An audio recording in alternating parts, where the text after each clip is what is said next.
Hey Narwhals, I'm your host Luke Narwhal, and welcome back to another weight loss discussion. Let's dive right in. What are some of the worst food habits you have personally done or seen?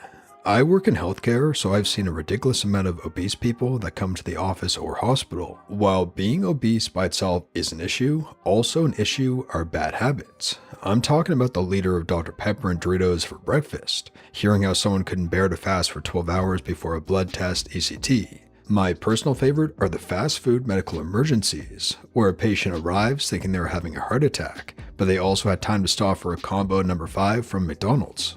I'm just curious, what were some bad habits you used to do or have seen? I used to start every single day with a large sugary coffee and 2 donuts. Didn't even think twice about it. It was my go-to. Not a habit, but once I start eating sweets, something switches in my brain that I can't think of anything else until I've eaten everything sweet in my vicinity and begin shaking from sugar overload. If I have a piece of cake at a party, my eyes will hover over the sweet section for the rest of the night. If I have a bit of ice cream while eating out, I'll order 2 tubs delivery the same night. How do I deal with it? I just avoid anything artificially sweet altogether. The hardest bit is saying no to, "Oh, come on, just a small bite, you'll love it. I'm a sugar addict, get it out of my face." Whenever I had a weekend in the house alone, when my husband visited his family, I took it as an opportunity to overeat. I would order and eat a whole pizza in one sitting. I ordered out for every meal. I'd buy Oreos and eat half the package. I guess I felt like I could do it because no one was there to judge me. General binging for me. I haven't done it in a while, but at my worst, I would do crazy things like order pizza delivery and eat a whole pizza and whatever weird dessert they offered by myself.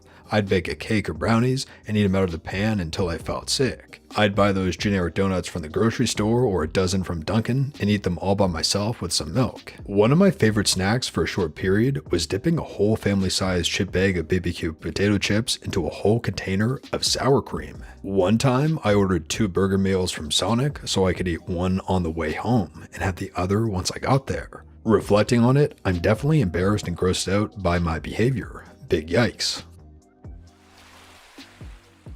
Treating every grocery trip like it might be my last. I have never been food insecure, but I certainly acted like it. Seeing something tasty on the shelf and being able to say to myself, maybe I'll buy it next time, feels like such an accomplishment. When I worked with at-risk kids, we would sometimes have very obese kids. I'm talking 15 years old and over 400 pounds. And when we would put them on an 1800 calorie meal plan, the moms would freak. "My baby will starve to death." No, actually not.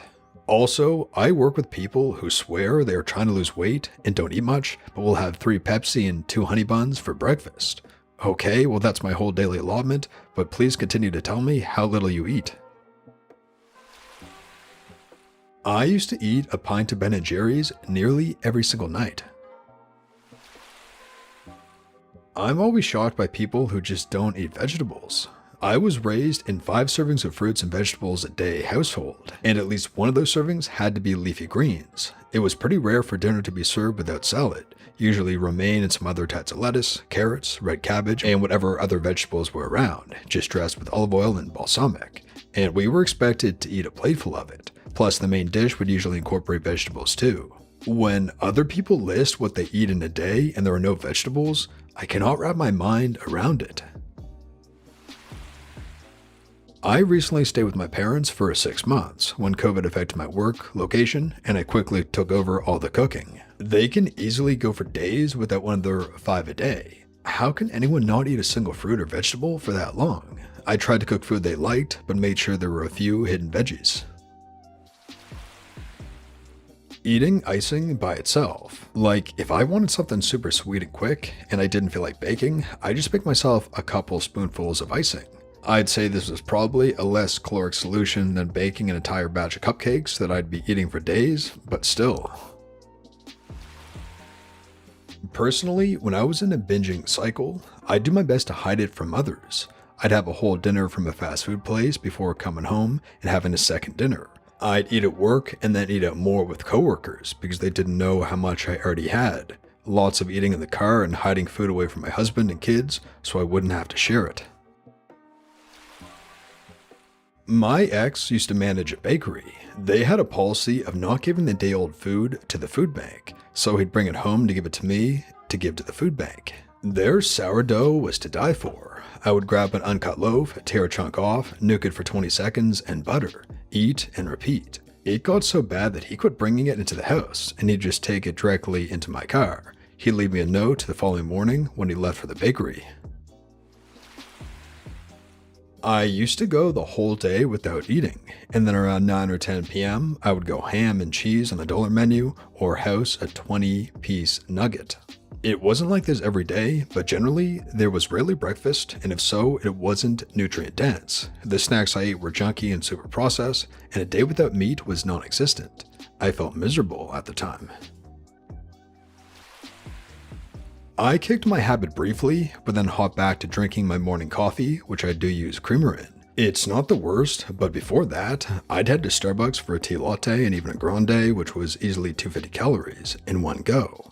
That didn't include the rest of my breakfast either, which while brought from home was easily an additional 500 calories some days. Finding out that I was consuming almost half my maintenance calories before lunch really grossed me out.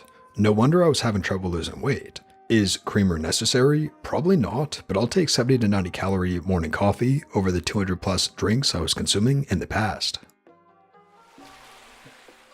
I eat really fast. A lot of my family does as well. I've noticed that I naturally have slowed down and I've been eating less since the pandemic. I live alone and I think that helped me slow things down without even realizing I was doing it. I only noticed when I stayed with my family recently. They made me this lovely dinner, but I felt like I had to eat at a lightning speed in order to keep up. I ended up overeating and feeling icky afterwards, and I realized it's because I no longer inhale my food. This has led to me eating less, because I'm actually giving myself time to feel full. I've read a lot about mindful eating, and although I'm not following those practices entirely, slowing down has definitely helped me. I'm staying with my family once again later this week, and I'm mentally preparing myself to stand my ground and eat at my own pace. When I was in the toughest times of my depression, I used to take a whole package of puff pastry and braid it around an entire chocolate tablet, and pop it in the oven and eat it in a single sitting, every single afternoon. Then around 11 p.m., because I couldn't sleep, I would melt another chocolate tablet, dump it on half a packet of cornflakes, wait for it to cool down and harden, and gobble it down. Man, those were some rough times, and the weight gain didn't help.